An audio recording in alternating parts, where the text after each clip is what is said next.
Opa, gente, bom dia. Estou aqui com a Flávia e a Laís. E hoje, a gente, mais um vídeo, né, do nosso tema Monteiro Lobato e Urupês, né? Volto com Estúdios Globo. E aí, gente, o que vocês têm pra me falar sobre o Monteiro Lobato? Olha, eu vou deixar essa parte com a Flávia, né? Porque é a Flávia que vai ficar com essa parte. A gente vai dando uma revezada assim, pra ficar bem legal, pra gente conseguir explicar bem direitinho pra pessoal. Pode falar. Pra mim, quando eu penso ou lembro, assim, alguém me fala de Monteiro Lobato, eu lembro do Sítio do Pica-Pau Amarelo.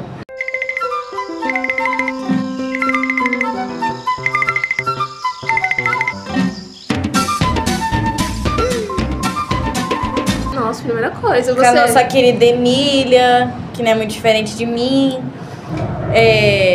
O Visconde, que lembra um pouquinho Ezequiel. Nossa, feio. Tô te Nossa, entendendo. muito feio, mano.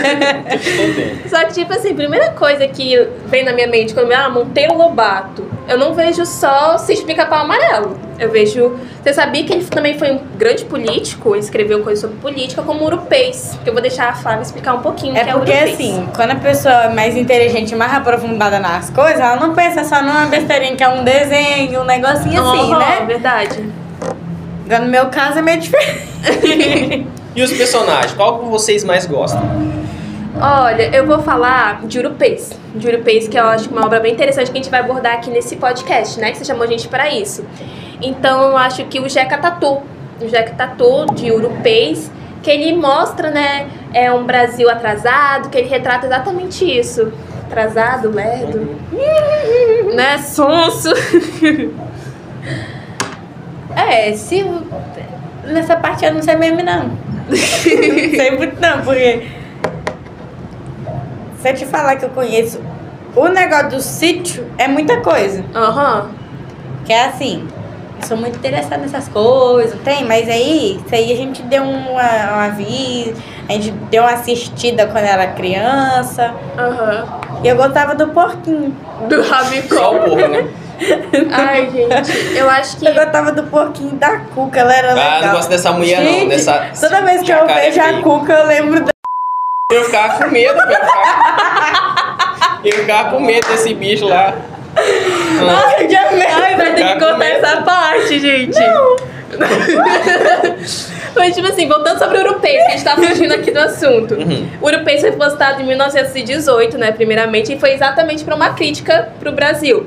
Porque o Brasil daquela época não tava tão industrializado, e Jeca Tatu representava exatamente isso, representava o atraso, né? Entendi. Exatamente isso. E uma coisa muito interessante sobre Monteiro Lobato também é que, apesar de fazer parte da nossa infância, com o Sítio do Pica-Pau Amarelo, da Narizinho, do Pedrinho, ele também era envolvido em algumas polêmicas. Algumas, muitas, né? Conta pra nós, menina. Ai, gente, ó. Eu vou falar uma coisa, muitas pessoas acreditam que sim, outras pessoas acreditam que não, né? Mas as pessoas falam que o Monteiro Lobato era eugenista. Que isso, moça? Gente, não tem um senhor bigodinho que ficou muito famoso na Alemanha? Então, é exatamente a mesma ideia assim. Ele acreditava que o branco era superior do que a pessoa negra. Por que vocês estão me olhando assim? Olha pra frente, querida. Desculpa, moça. Por que será? Por que será? Mas, tipo assim, isso alguns estudiosos defendem, falam que é verdadeiro por causa de algumas outras obras dele, e outros falam que não. Outros falam que não, que isso é mentira, e não tem nada a ver. Mas o Urupês não traz nada sobre isso. O Urupês é exatamente sobre o atraso do Brasil, sobre a industrialização. Eu recomendo muito ler, tá? Eu recomendo demais. Depois eu vou dar uma olhada. Gente, é tipo assim, né? Viva a pirataria. Tem vários livros no PDF por aí. Eu mesma, pra dar uma lidinha nele, eu gostei bastante. A escrita é um pouquinho confusa. Não é tão fácil de entender quanto Sítio do Pica-Pau Amarelo, Narizinho. Não é tão fácil de entender, é um pouquinho confusa. Eu acho que a Flávia deve ter percebido que é confusa, né? Quando a gente tava estudando pra trazer isso pra cá, a gente viu que é um pouquinho confuso. Complicado. Ainda mais pra essa cabecinha minha que não funciona muito direito, nem 100%. Exatamente. Mas, tipo assim, é isso. O Monteiro Lobato, ele foi um grande ícone, né, pra literatura. Mas ele também era problemático, como a gente vai ver depois, né? Que nem a Semana de Arte Moderna em São Paulo, com a Anita Malfatti, que a gente vai trazer agora. A gente vai falar sobre o cubismo. Eu vou deixar pra Flávia falar sobre o cubismo. Fala, Pepe. Conta tudo pra nós. Pera, deixa eu ler.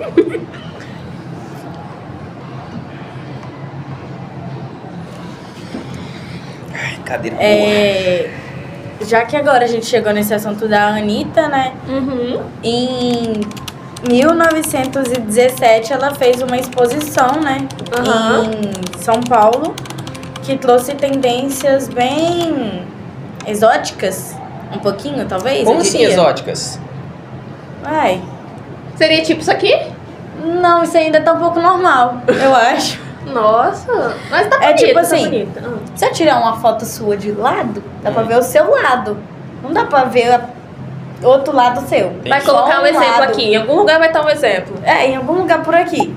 Por quê? As artes dela eram tipo assim, ela fazia uma imagem da pessoa de perfil, só que ao mesmo tempo que a pessoa tava no perfil, sei lá, no perfil esquerdo, dava pra ver o perfil direito, a frente, as costas, tudo numa imagem só e ficava meio confuso. Ah, eu acho que uma obra que deve ser muito conhecida, vocês devem ter visto, vai colocar aqui em algum lugar na imagem, mas vocês não devem lembrar pelo nome. É Guernica, de Pablo Picasso, onde uma lâmpada é um olho, aí tem um boi, tem um cavalo, aí tem uma porta, tem uma pessoa segurando uma vela.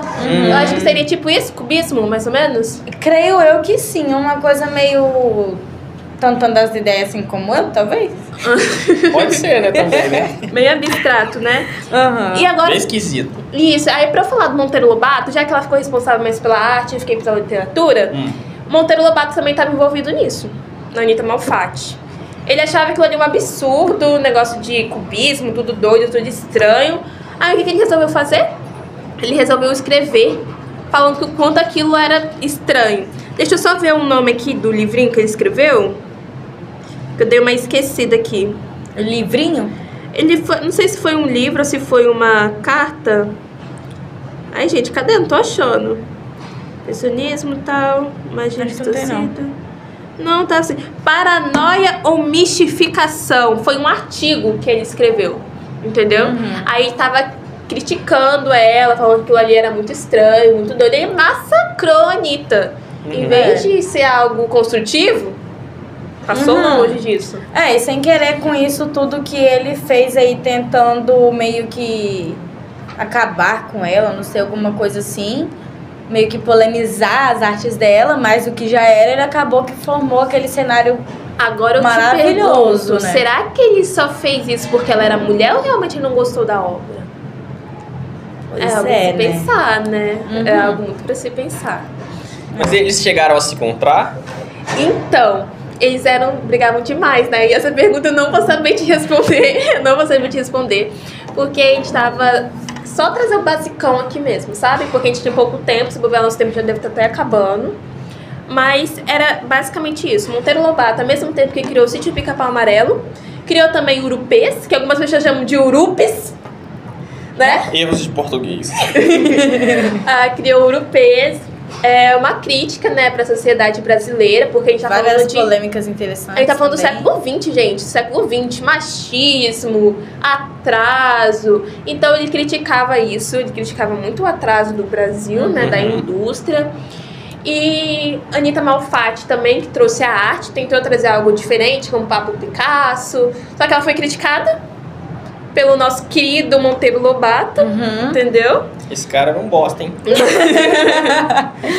Mas o que você acha que a arte, a literatura, assim, ajudou no Brasil? Você acha que sim ou acha que não? Rapaz, eu acho que foi uma coisa interessante, né? Acho que a maioria das pessoas gostaram disso. Eu acho. Ainda mais para as pessoas que gostam dessas coisas também, né? De fazer arte, cultura. Sim. Muitas pessoas... Muita gente... Arte, desenhos, essas coisas? Ou arte bagunça? Não, depende. Existem vários tipos de arte. Eu acho que a arte é muito mais do que só um desenho, uma cor. Eu acho que pode... Tem toda uma história por trás, né?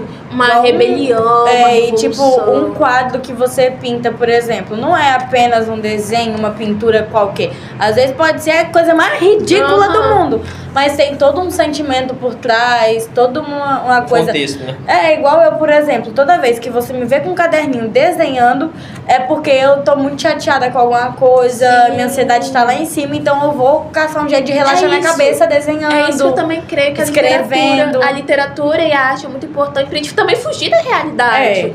Vamos supor, o cubismo que você acabou de falar, que era tudo estranho, fugia muito da realidade. Sim, às vezes a pessoa só via coisa que ela gostava, igual esse que você falou.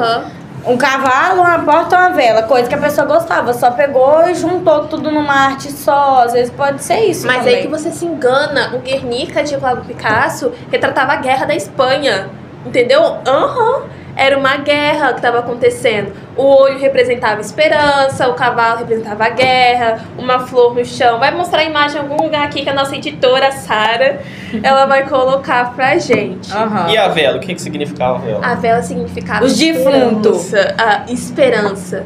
E atraso também. E atraso também, porque na imagem tem uma lâmpada em um canto e em outro tem uma vela. Gente, agora eu não tô me lembrando se era uma vela ou se era uma lamparina que tinha. Eu acho tudo que era tem vela. Lamparina, tudo tem vela. Eu acho que era lamparina. É uma vela, querendo não, era lamparina. Mas é uma arte muito interessante. Aí, no caso, a lâmpada, será que seria meio que relacionado a ideias? Algo do tipo? Pode ser, pode ser. Porque normalmente quando você vê alguma ilustração de ideia, sempre tem uma lâmpadazinha, alguma coisa. Gente, trazendo isso um pouco mais pro Brasil, que a gente tá falando mais da Europa, né? Pablo Picasso, Europa. Trazendo pro Brasil, a gente viu que... Resumo de tudo, né? Que a gente conversou até agora. Monteiro Lobato, além de contos infantis, também criticava o governo brasileiro e criticava outras pessoas também, como a Anitta Malfatti. O cubismo foi feito... muitas pessoas. Outras pessoas. Também tem aquela desconfiança que ele era eugenista, né? Que ele acreditava na superioridade de uma raça. Mas eu acho que é isso mesmo, né? Gostei muito de conversar assim com vocês. Eu também gostei bastante, aprendi muita coisa, né? Porque eu também, você é doido. Aprender não é assim mais fácil. Porque depender de eu pegar alguma coisa pra estudar, né? Eu acho que fica muito mais fácil a gente ficar numa conversa assim, legal. Descontrair também, né? Espero que vocês também tenham aprendido e entendido algumas coisas. Nem que seja isso. Vim aqui fazer um agradecimento pela Laís e a Flávia por ter disponibilizado esse tempo dela, né? Pra gente ter essa conversa muito legal. Gostei muito. E é isso, gente. Tchau. Tenha um bom dia. Tchau.